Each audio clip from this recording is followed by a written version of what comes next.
By 1944, the Eastleigh Railway Works near to Southampton had shifted its primary focus from locomotive maintenance to intensive wartime production for D-Day.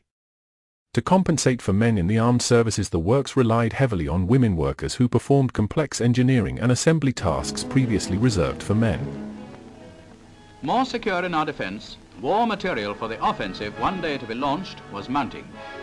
At the Eastleigh Works of the Southern Railway, as also at Ashford, Brighton and Lancing, production had been switched to war needs.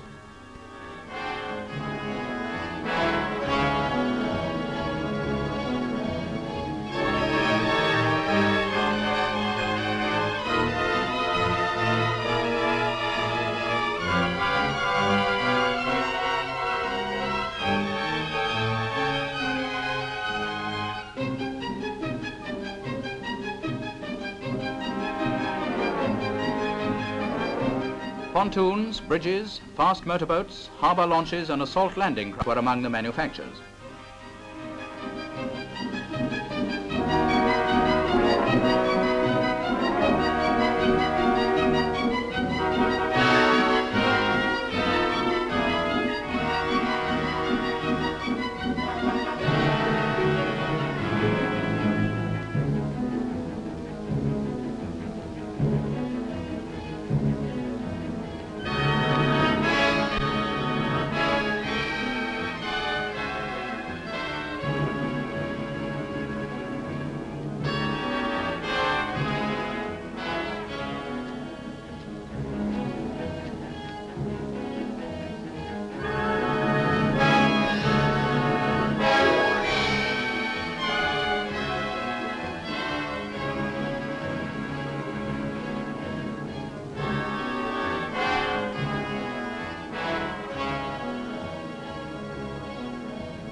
This looks a simple business, but in fact, mathematically accurate measurements had to be made before the vessel could be lifted onto the wagon and then moved slowly out of the shop.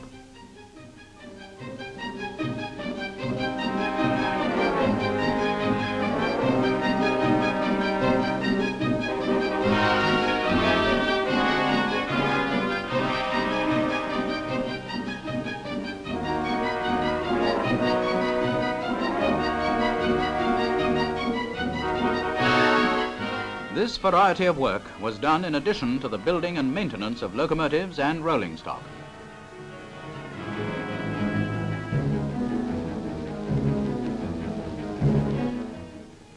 This shop, formerly used for building carriages, was laid out for the construction of glider tail units, and large numbers of women were employed on this intricate work.